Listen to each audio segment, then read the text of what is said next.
pharynx and esophagus, ये दो organ और हैं।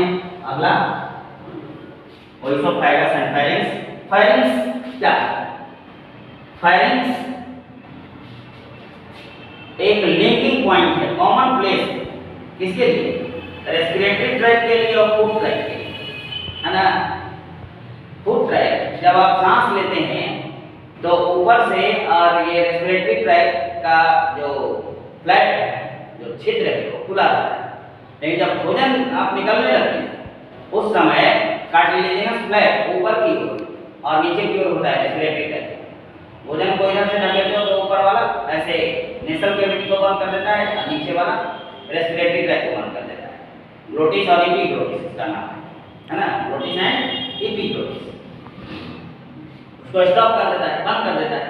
भोजन जब ईटर यानी जब आप खाते रहते हैं, यही कारण है कि ड्यूरिंग ईटिंग और feeding the rate of respiration is minimum, सबसे कम होता है rate of respiration. Rate of respiration means number of cycle exhalation और इनहेलेशन, है ना, पर मिनट। जैसे हम लोग 1 मिनट में 12 से 14 बार सांस लेते हैं। एक न्यूली बॉर्न बेबी जो है 20 से 25 बार सांस लेता है 1 मिनट में, तो इसको रेस्पिरेशन रेट कहा जाता है। अब देखो फायरिंग्स बस यही है, कॉमन पैसेज है, इसका यही रोल है। Oesophagus also has not performed any role in the digestion of any nutrient of the food. It only provides a passage or path to reach the food in stomach. एक tube like structure होता है buccal cavity के बाद, ऐसे tube like structure इस तरीके से, और यहां से स्टमक ऐसे शुरू हो जाता है। स्टमक के एंड पॉइंट पर यानी ओइसोफेगस बकल कैविटी से आने वाले फूड को कहां पहुंचाता है? फूड को पेरिस्टाल्सिस एक्शन द्वारा कहां पहुंचा देता है? स्टमक में, है ना। बात समझ आई? यानी oesophagus provide passage of engulfed food or swallowed food, है ना, to reach the bolus into stomach. Stomach में पहुंचाने का काम ये करता है ना। इसके इनर लाइनिंग पर स्फिंक्टर मसल्स होते हैं जो कर्मानुकुंचन पेरिस्टाल्सिस एक्शन करता है।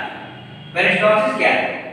A rhythmic contraction and relaxation of the muscles of alimentary canal is known as peristalsis.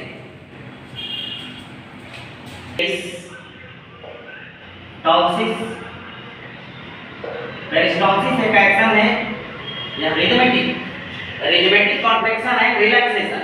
Relax माने कॉन्ट्रैक्शन और रिलैक्सेशन, यानी है ना, due to action of which muscle? Sphincter muscle. कहीं भी हमारे शरीर में कोई अंग फैलता है, सिकुड़ता है, तो वहां पर कौन सा, किस प्रकार का मसल होता है? किस प्रकार का? What is the name of this muscle? Sphincter, है ना, स्फिंक्टर मसल। स्फिंक्टर मसल के एक्शन के कारण जो रिदमेटिक कॉन्ट्रैक्शन और रिलैक्सेशन होता है उसी को क्या कहते हैं?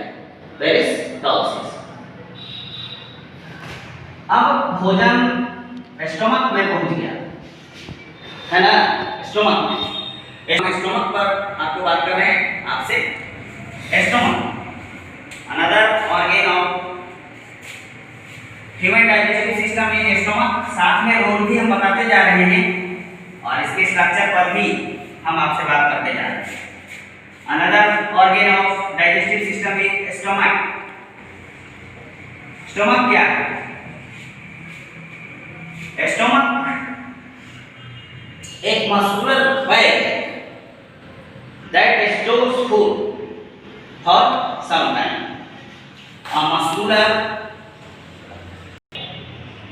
for some times.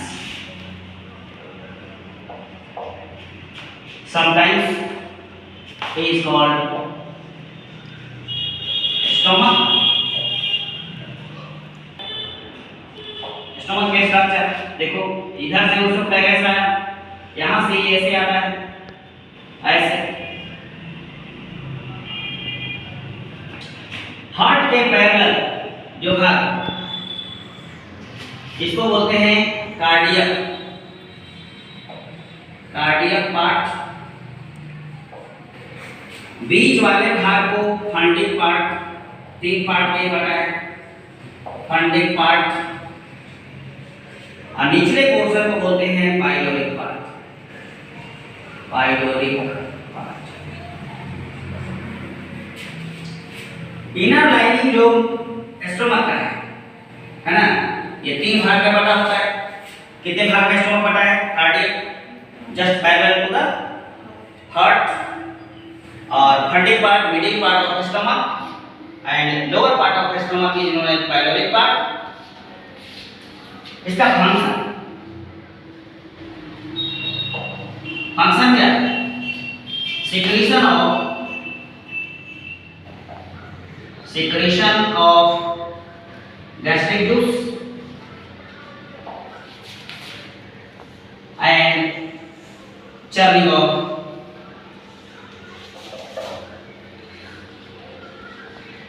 food। इसका मेन फंक्शन है, 2 function, secretion of gastric juice, gastric juice, gastric juice secret करता है और साथ साथ चर्न भी करता है, यानी फॉर्मेशन ऑफ काइंड, भोजन को लेके समान बना देता है। जो फर्दर मूवमेंट को ये secretion of gastric juice, gastric juice का क्या रोल है? गैस्ट्रिक जूस का कंपोजिशन क्या है? गैस्ट्रिक जूस इक्वल क्या क्या चीज होता है? Mucus, mucus plus HCl acid plus pepsin, protein digestive enzyme। What is the role of mucus? Mucus का क्या रोल है? Mucus protects the inner lining of stomach from the action of HCl acid, है ना? यही कारण है कि मांस जो हम खाते हैं वो पच जाता है, लेकिन हमारा स्टोमक जो कि मांस से बना हुआ है वो नहीं पचता। क्यों? क्योंकि म्यूकस एक इनर लाइनिंग पर एक लेयर बना देता है जो HCl एसिड को वहां तक पहुंचने से रोक देता है ना, जिसके कारण पेप्सिन एंजाइम का एक्शन उस पर नहीं हो पाता है। ठीक है, HCl एसिड का what is the role of HCl acid? It kills the germs present in the bolus or swallowed food। निगले हुए भोजन में जो जर्म होते हैं, है ना, उसको मारता है। और दूसरा इसका काम है, it facilitates the action of pepsin enzyme on protein। 2 role अभी हमने बताया इसमें, क्या? It kills, यानी HCl acid kills the germs present in the bolus और in the food, जो भोजन हम लोगों ने निगला। और दूसरा है it facilitates the action of pepsin enzyme on protein। Pepsin का क्या काम है? पेप्सिन कन्वर्ट्स, है ना, इसको हम म्यूकस क्या करता है? It protects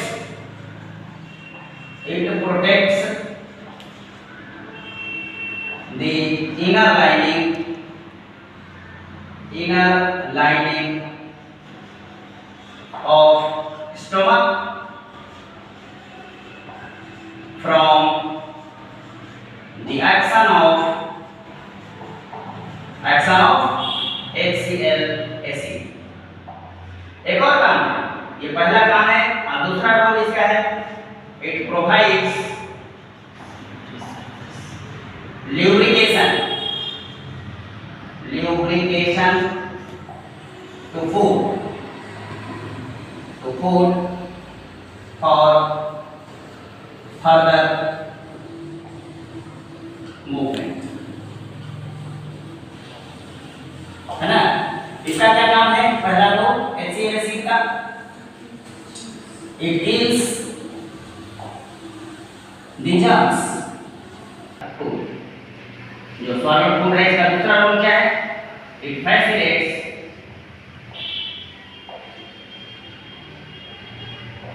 the action of pepsin enzyme on protein. These are the roles of mucus and HCl acid. Pepsin क्या करता है? पेप्सिन के रोल पर हम बात करते हैं। प्रोटीन, भोजन के प्रोटीन का डाइजेशन तो बगल कैविटी में हुआ नहीं, प्लस पेप्सिन, पेप्सिन क्या बना देता है? पेप्टोन्स, पेप्टोन्स यानी पार्शियल डाइजेशन हो गया किसका? प्रोटीन का, अभी कंप्लीट नहीं हुआ है। यानी this is the stomach and role of stomach, role of gastric juice. और इसका जो चर्निंग ऑफ फूड यानी भोजन को, जैसे दही को मथ कर मट्ठा बना दिया जाता है, मथ दिया जाता है, लेग के समान बना दिया जाता है। इस प्रक्रिया को, इसमें भी रिदमेटिक कॉन्ट्रैक्शन और रिलैक्सेशन होता है स्टोमक, है ना, जिसके कारण भोजन क्या हो जाता है? लेग के समान बन जाता है, यानी फॉर्मेशन ऑफ काइम, है ना। Churning of food means formation of chyme, CHYME is the main. ये दो फंक्शन सीक्रेशन है, ये फंक्शन हमने किसका लिखा है? Stomach, secretion of gastric juice and churning of food or formation of chyme. This is stomach. That's all. Thank you.